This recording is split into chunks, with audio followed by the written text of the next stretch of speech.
Ustadz Yusuf Mansur juga menyebutkan sejumlah kriteria calon suami yang akan mendampingi Wirda. Ketika ditanya kapan pernikahan itu akan berlangsung, Ustadz Yusuf Mansur belum menyebutkan tanggal pasti. Namun saat disinggung terkait calon suami dari Wirda, Yusuf Mansur mengatakan belum memiliki calon hingga saat ini. Ustadz Yusuf Mansur tak memungkiri kalau pernikahan ini adalah kemauannya. Assalamualaikum warahmatullahi wabarakatuh. Para pemirsa, kembali pada saat ini kita ulas seputar Yusuf Mansur. Alasan kita mengulas Yusuf Mansur ini karena dia telah banyak menimbulkan masalah di kalangan umat Islam. Kasus-kasus yang dituduhkan kepada dia adalah penipuan, penjahat, mengambil duit masyarakat, lalu menumpuk-numpuknya untuk bisnis dan kekayaan pribadi. Kalau warung stik sering kita sebut karena itu adalah wujud dari bentuk bisnis Yusuf Mansur yang masih berjalan saat ini, yang jumlahnya mungkin mencapai 200-an atau menjelang 300-an. Setelah pernikahan atau hajatan besar Ahmad Dhani yang menggelar pernikahan putranya Al-Ghazali dengan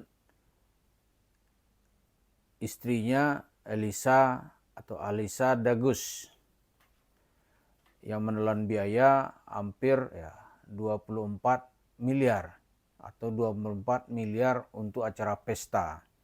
Dalam video kemarin kita ungkap bagaimana pernik-pernik di sekitarnya itu yang dipakai oleh mantan istrinya Mia Estianti mencapai 18 miliaran rupiah. Sebuah acara yang wah. Lalu Yusuf Mansur nggak ada suaranya. Kemana dia?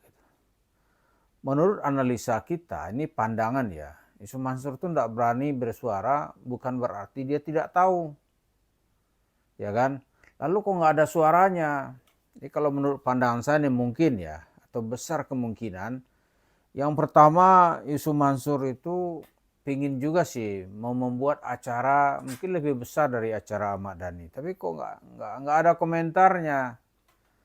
Yang pertama itu menurut keyakinan kita itu calon istri Wirda Mansur atau calon mantu Yusuf Mansur itu belum nampak atau belum dipublikasi. Mungkin belum nampak ya. Kalau ada nih pasti Yusuf Mansur udah jingkrak karena udah lama kan dia pengen menggelar hajatan juga di Gelora Bung Karno. Wah, Gelora Bung Karno berapa itu tamu yang mesti hadir, ya kan?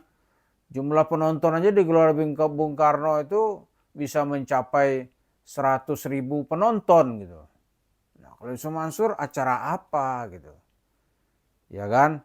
Tentu dia nggak mau berspekulasi loh, calon mantu belum nampak mau bikin acara, kan gitu. Calon Wirda Mansur belum kelihatan, nggak tahu penyebabnya. Kalau kata netizen banyak yang takut kali gitu, ya bisa juga. Yang kedua, kalau Ahmad Dhani kan dia jelasin uang dari kantong pribadi gitu, nggak pakai sponsor. Yusuf Mansur mungkin mikir sponsor dari mana, kan dia pikirnya dulu tuh nggak mau itu kalau pakai keluar duit. Minta sama Allah kan gitu kan. Ini kontak dengan Allah belum datang. Mungkin gitu kali. Dia mungkin dah nanya, ya Allah, mana duitnya nih? Mau adain pesta besar. Dia kan biasa gitu. Yang benar ente ya Allah. Kan itu cerita Yusuf Mansur begitu-begitu. Ya kan? Di sponsornya belum kelihatan. Ya kalau bisa ya adalah gak 1.000 sponsor gitu. Wah, makanya Yusuf Mansur happy, nggak keluar duit, publikasi besar mengalahkan hajatan seorang presiden, ya kan? Tapi ada lagi yang bilang begini, boro-boro buat acara di GBK gitu. Lo nyalek aja dia suaranya cuman 1.000-an, cuman 1.200-an, 1.200-an. Tuh bikin acara undangannya yang kapasitasnya penuh tuh 100.000. Jadi jauh lah ceritanya. Maka kalau itu dilanjutkan, dibilang orang ini tetap berhalusinasi, berkhayal gitu, atau sudah jatuh ke dalam derajat sakit jiwa, kan gitu kan. Yang ketiga, ya, itu Sumansur kan mikir juga itu. Ini warung stik banyak digugat orang. Kalau saya lego nanti acara ini, lalu buat acara ya, itu mengerikan. Ya kalau segi materi ya Sumansur sanggup-sanggup aja, duitnya banyak. Ya toh, orang kaya. Duit sedekah sini, sedekah sana, cerita ngibul sini, ngibul. Kan lama sekali dia dulu tuh. Jadi ngeri juga dia. Ya kan? Yang keempat tuh kasus-kasus hukumnya terus berjalan. Jadi kalau dipublikasikan wartawan, dia lagi membuat acara semarak begitu, tapi tuntutan hukum yang jumlahnya kecil dia nggak mau bayar. Dia lebih baik bertarung di pengadilan, bayar sini bayar sana, daripada bermurah hati setelah kalah membayar kepada penggugat. Nggak banyak kok. Ini untuk acara anaknya misalnya 50 miliar, enteng dia gitu. Itu orang nuntut dari menangkan di pengadilan nggak mau bayar dia. Kata Sumansur nih jadi sesuatu yang memberatkan dia lagi gitu. Ya kan? Yang terakhir yang berat bagi Sumansur nih, kalau lagi acara itu datang rombongan misalnya dari Garut, ya kan? Dari Cirebon, iya toh, dari Brebes, kan di sana daerah operasinya selama ini nih. Itu banyak orang mencari dia. Kalau datang rombongan masuk nuntut, dia lagi hajatan minta utang gitu. Aduh ngeri dia. Bisa terjadi nggak? Bisa. Bisa terjadi. Masyarakat udah panas kok untuk cerita Sumansur apa. Mungkin terjadi. Kalau nggak percaya kita buktikan aja. Kita buktikan bagaimana situasi peliknya Yusuf Mansur gitu. Jadi nggak sama kalau kayak artis Ahmad Dhani misalnya. Dia kan nggak ada kasus-kasus beginian. Paling kalau orang mengkritik, ya jangan begitu dong. Ini di tengah suasana masyarakat mengais-ngais cari rezeki, paling itu doang kan. Ahmad Dhani mungkin akan bilang, ya, duit gua apa urusan? Ya bisa juga begitu kan. Soal miskin ya dari dulu juga banyak orang miskin. Iya toh? Sama misalnya nih, presiden, dia berkendaraan kuda misalnya di daerah dia.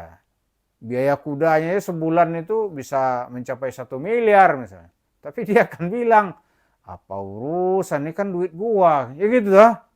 Nah, kira-kira ini nggak ada kasus-kasus besar yang akan dihujat orang. Yusuf Mansur, kasusnya mungkin lebih banyak daripada bulu-bulu yang ada di sekitar tubuhnya.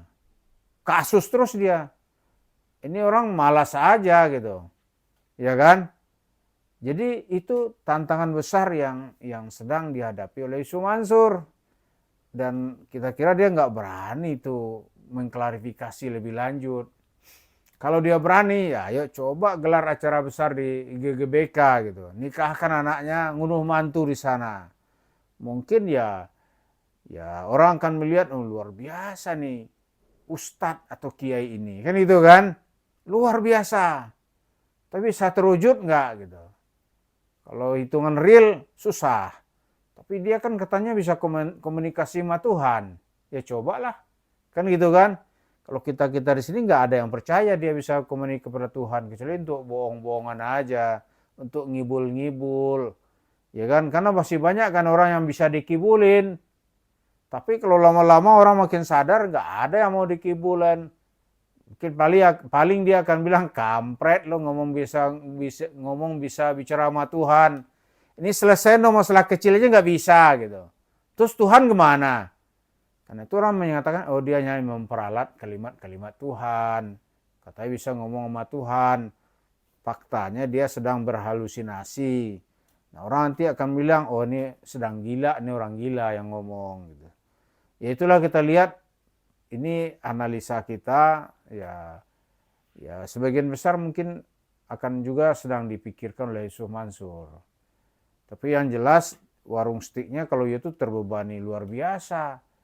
Dan yang juga orang akan melihat ternyata benar ini uang warung stik ini adalah uang hasil tilap atas nama bisnis dan nama sedekah di berbagai tempat. Yang paling menonjol itulah uang dari Masjid Kota Wisata Cibubur yang jumlahnya saat itu mencapai lebih kurang 55 miliar rupiah. Begitu para pemirsa, kita ikuti terus cerita orang yang sedang berhalu-halu yang tidak menyadari akibat dari perbuatannya yang merugikan masyarakat. Itulah Yusuf Mansur. Terima kasih. Assalamualaikum warahmatullahi wabarakatuh.